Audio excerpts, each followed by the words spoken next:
Assalamualaikum warahmatullahi wabarakatuh.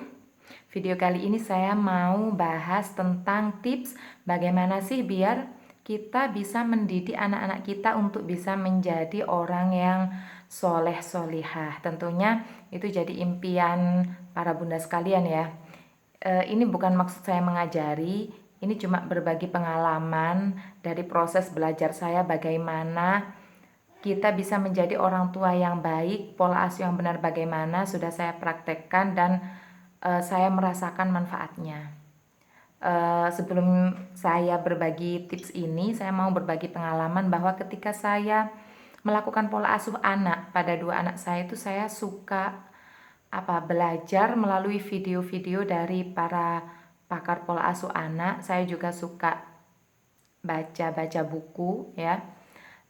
Beberapa tokoh yang sering saya jadikan acuan diantaranya yaitu Mbak Najla Shihab, ada juga Gus Baha. Itu saya suka nonton untuk agar saya bisa belajar bagaimana saya bisa menjadi orang tua yang baik.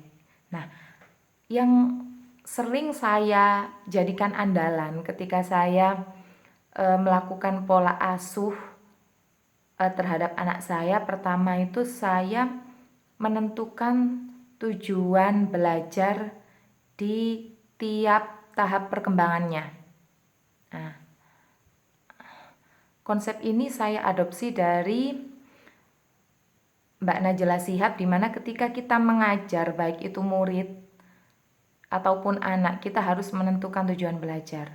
Jadi ketika anak saya di usia 7 tahun misalnya, pas itu Laura, saya menentukan tujuan belajar, target saya ingin anak saya bisa terbiasa sholat dengan sadar tanpa diobrak-obrak atau diperintah dengan orang tua.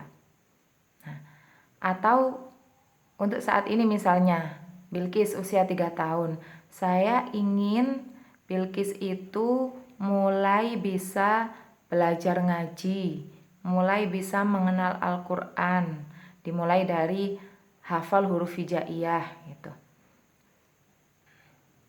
Nah, setelah saya menentukan tujuan belajar, ini saya mulai cerita dari anak saya Laura ya. Di usia 5 tahun saya baru mengenalkan tentang cara sholat. Belum saya target dia untuk bisa full sholat 5 waktu. Pokoknya dia bisa bacaan sholat dulu. Saya tuntun mulai dari takbir, doa iftitah, terus doanya sampai salam. Bahkan pada saat si Laura ini baru mulai belajar sholat di usia 5 tahun itu, saya tuh kadang sholat itu cuma saya suruh 1 rakaat. Kenapa? Itu saking susahnya nyuruh si Laura untuk belajar sholat. Ya udah 1 rakaat, yang penting bisa bacaannya. Baru di usia 7 tahun itu mulai saya tingkatkan targetnya. Ini Laura harus bisa sholat sesuai rakaatnya dan paling tidak 3 waktu, tidak boleh ditinggalkan. Jadi ketika usia 7 tahun itu paling tidak 3 waktu, kadang 4 waktu, dan jarang 5 waktu. Dan alhamdulillah sekarang di usia 8 tahun 5 waktu itu full. Nah, apa sih tips yang saya lakukan biar anak itu bisa sholat dan sadar bahwa sholat itu wajib? Tipsnya mudah ya, cuma 2. 1, doktrin ya. Kenapa sih kok doktrin? Sebenarnya doktrin ini saya modifikasi atau saya ambil referensi dari salah satu pakar pola asuh anak. Dia pada saat itu saya nonton videonya, temanya bagaimana kita membiasakan anak kita sholat. Dia ngasih kunci di situ motivasi. Nah, tapi saya lebih cocok pakai kata-kata doktrin. Kenapa? Kalau motivasi itu cenderungnya cuma memberi semangat sudah gitu. Tapi menurut saya itu nggak cukup. Untuk urusan ibadah itu tidak cukup semangat, tapi harus bagaimana orang tua itu menanamkan keyakinan yang kuat pada hati anak bahwa sholat itu wajib, kalau nggak sholat itu dosa. Nah, itu saya lebih cocok pakai doktrin.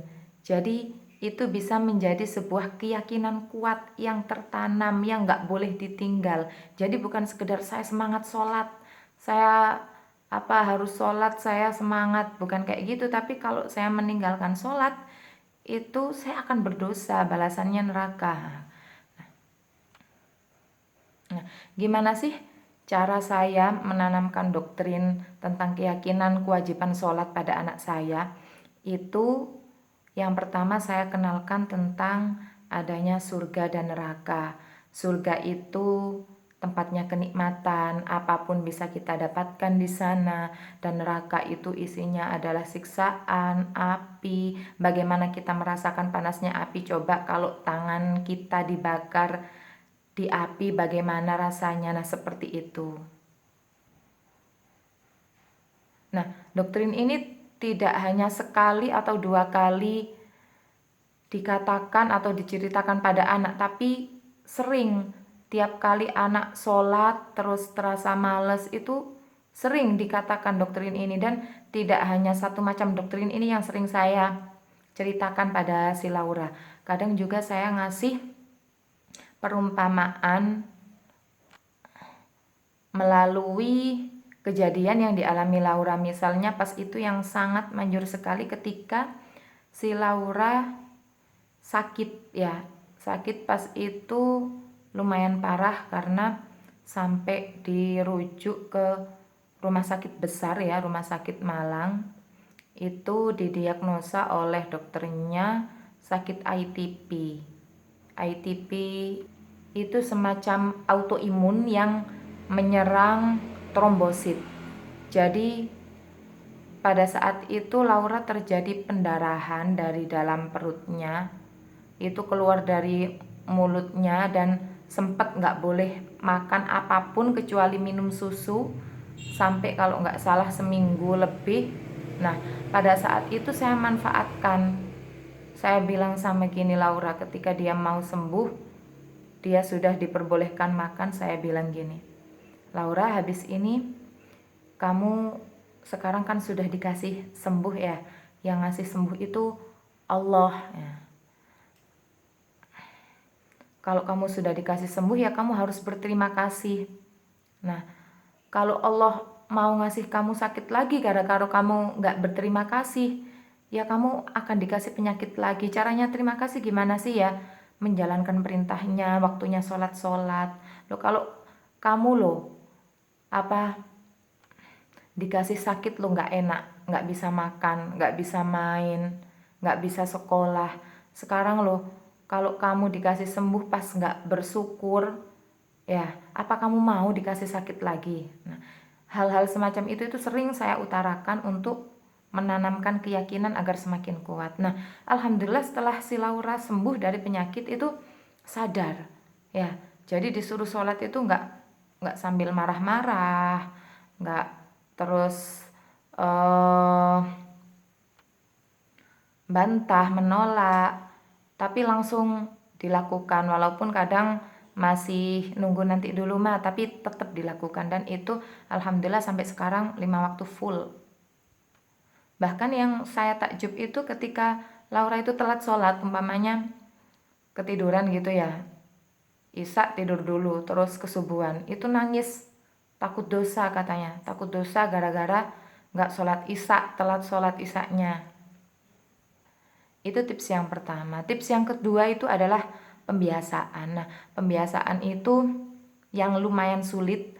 Yang saya lakukan itu mungkin gak cukup sampai 1 bulan ya. Pembiasaan itu dilakukan dengan cara ngontrol, nungguin anak kita sholat mulai dari awal takbiratul ihram sampai salam. Itu saya lakukan terus tiap hari, tiap waktu. Kenapa? Kalau nggak gitu, si Laura anak saya itu nangis, nggak mau sholat. Pokoknya minta ditungguin mulai dari wudhu di depan kamar mandi, dipakaikan mukenahnya, terus ditungguin sampai selesai sholat sampai salam.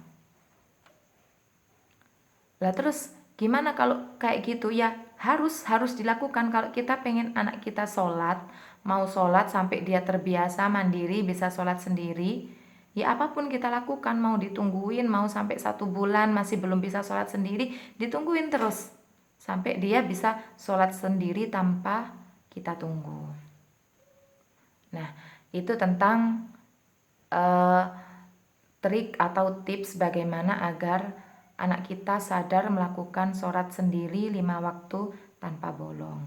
Nanti di video-video selanjutnya mungkin ada tips-tips yang lain tentang bagaimana pola asuh anak yang baik dan benar. Sekian, assalamualaikum warahmatullahi wabarakatuh.